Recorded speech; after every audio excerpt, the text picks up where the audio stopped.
Bonjour à tous, nouvelle vidéo, nouvelle valeur dans notre série donc, et on va vous parler aujourd'hui de Bouygues.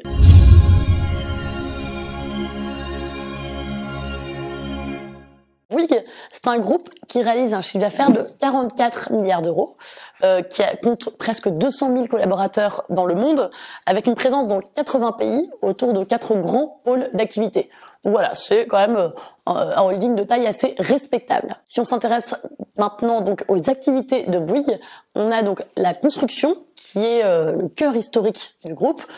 Et encore sa principale activité en termes de chiffre d'affaires, avec presque 27 milliards d'euros de ventes chaque année, avec donc 2 sous-pôles dans la construction, le bâtiment et travaux publics.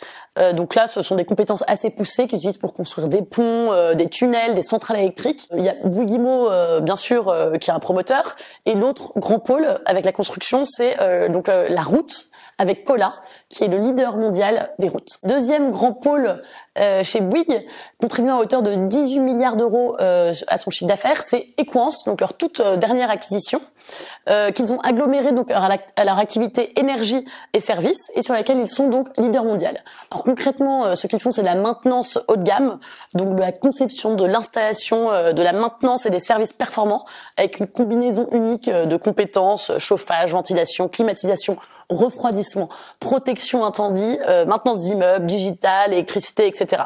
Donc voilà pour le deuxième gros pôle de Bouygues. Le troisième, ce sont les médias, avec TF1 bien sûr que tout le monde connaît, et donc avec une contribution au chiffre d'affaires bien moindre, 2,5 milliards d'euros. Et enfin la téléphonie qui contribue encore à hauteur de 7,5 milliards d'euros, avec bien sûr Bouygues Télécom. Voilà donc pour la contribution au chiffre d'affaires. Maintenant, si on veut voir comment le groupe gagne réellement son argent, on regarde donc la contribution au résultat opérationnel, au bénéfice opérationnel. Là, on voit que donc l'immobilier contribue à hauteur de 40% du bénéfice, suivi à hauteur de 32% par la téléphonie encore, 21% pour Equans et TF1 7%, c'est-à-dire que c'est assez négligeable. Maintenant, si on regarde l'évolution du chiffre d'affaires sur ces dernières années, on voit qu'il y a une forte croissance sur la période 2004-2008 qui est complètement cassée et une stagnation vraiment des ventes jusqu'en 2016 à peu près, et ça repart ensuite à la hausse avec une pause pendant le Covid bien sûr, mais après ça recompense et ça reprend sa hausse. Donc voilà, il y a eu quand même une très grande période où il ne s'est pas passé grand-chose chez Bouygues, et là donc on est de nouveau sur une phase de croissance. Alors évidemment, si on en reste au chiffre d'affaires, comme qu'a évoqué Marie, on a l'impression d'une société un peu lourde, mais assez résiliente. Mais si on regarde le bénéfice par action que vous avez ici, vous avez une toute autre idée. Vous voyez, c'est pas très favorable. On est encore en dessous en 2022, très en dessous du bénéfice par action qui avait été réalisé juste avant la crise du subprime. Voilà. Et on a eu cette très très grande baisse de 2008 à 2015, 2016 même. Voilà, une très très grande baisse du bénéfice pendant quasiment une décennie, une reprise après, la crise du Covid, et on repart derrière. Mais enfin, on reste assez bas. Donc qu'est-ce qui s'est passé? Bon, évidemment, il y a eu la crise du subprime, et ça a naturellement pesé, notamment sur les projets, les investissements de construction, les investissements d'infrastructures des États. Et puis, surtout, on a eu Bouygues Télécom. Vous savez, Bouygues Télécom il y a eu le surgissement dans la concurrence d'un 4e opérateur qui était Free, qui a absolument cassé les prix, cassé la rentabilité.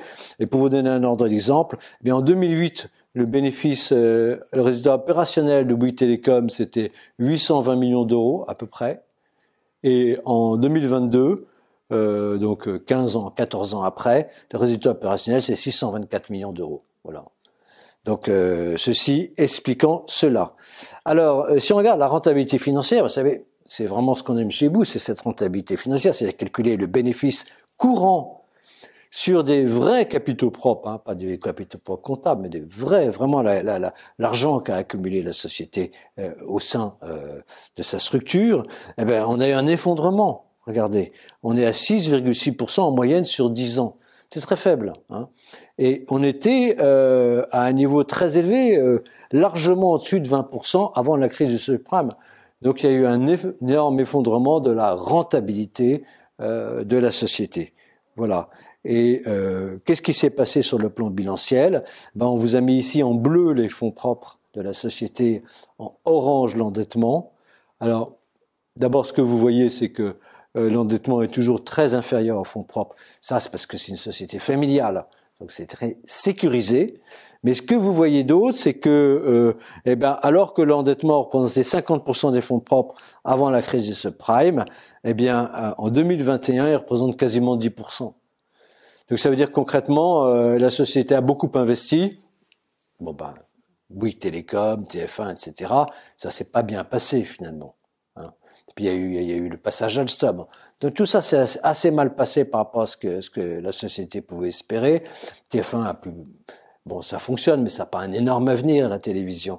Et puis la téléphonie, le groupe il n'a pas une position dominante. Hein.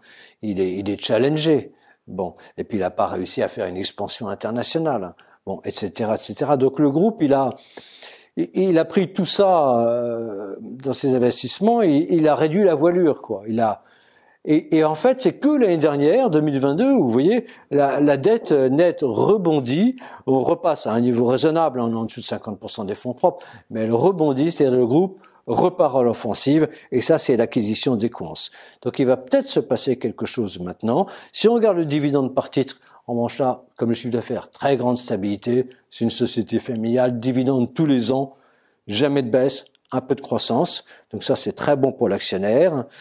Et donc quels sont les drivers à la hausse finalement de ce dossier?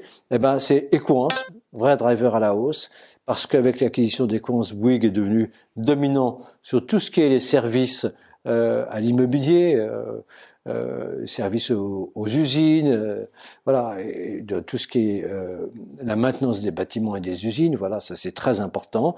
Et puis évidemment les investissements potentiels des États dans les infrastructures. Et vous savez bien qu'avec notamment la transition énergétique, ces investissements vont être très importants dans les prochaines années. Quel est le driver à la baisse? C'est une société cyclique, cyclicité des résultats, notamment liés à la construction.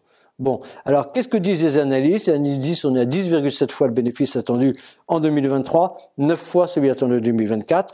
On va avoir 5,3% de rendement en 2023 et en 2024. Le PR moyen historique, c'est 15. Donc on est significativement en dessous du PR moyen historique. On peut s'attendre à une progression moyenne annuelle du bénéfice par action si on prolonge la rentabilité financière, la taux de distribution des bénéfices de l'ordre de 5% par an. Mais du fait de l'acquisition d'Equance et de la réussite en cours de cette acquisition, de la manière dont c'est géré, on peut s'attendre à court terme à avoir plus de 10% de croissance du bénéfice par an. Voilà, mais à court terme. Donc ça fait qu'on peut attendre une progression attendue du cours de l'action pour considérer que le PER est stable à 10 fois puisqu'on a valu 15 fois en historique. Donc au moins du bénéfice par action, dont 5% par an, plus le dividende, 5,3%. Voilà, sur la longue route, à court terme, on peut avoir plus à cause de la croissance plus rapide des bénéfices. Si on prend la droite de régression, c'est très intéressant, on est en dessous de la droite de régression, entre la droite de régression et moins un écart type. Si on pense que le cours va rejoindre la droite de régression dans 5 ans, c'est une droite de régression dividende inclus, je vous le rappelle, on va avoir 12,6% de croissance. Donc vous voyez, l'analyse fondamentale et l'analyse graphique fondamentale se rejoignent. Donc qu'est-ce qu'on peut dire en conclusion? Bouygues a une position concurrentielle très solide dans la construction et la route, d'une part, et dans les services de maintenance aux bâtiments et aux usines d'autre part avec Equance. C'est une société familiale. Ah oui, mais alors une moins bonne position concurrentielle dans la téléphonie. Alors c'est une société familiale qui est bien gérée, qui a un bilan très solide, qui a un rendement solide et résilient sur lequel l'actionnaire peut compter. Donc on peut attendre à moyen terme une performance entre 10 et 12,5% par an, dividende inclus, mais avec une possibilité de progression plus importante à court terme à cause d'une progression des bénéfices plus forte attendue dans les toutes prochaines années avec l'acquisition d'Equance et son impact sur le compte d'exploitation. Et donc une performance peut-être inférieure à long terme, surtout c'est la rentabilité financière qui est faible, point négatif du dossier, ne s'améliore pas. Donc c'est probablement un bon investissement à 2-3 ans. À plus long terme, il faut regarder s'il y a une évolution structurelle de la rentabilité financière. Voilà. À très bientôt avec l'équipe Hibou.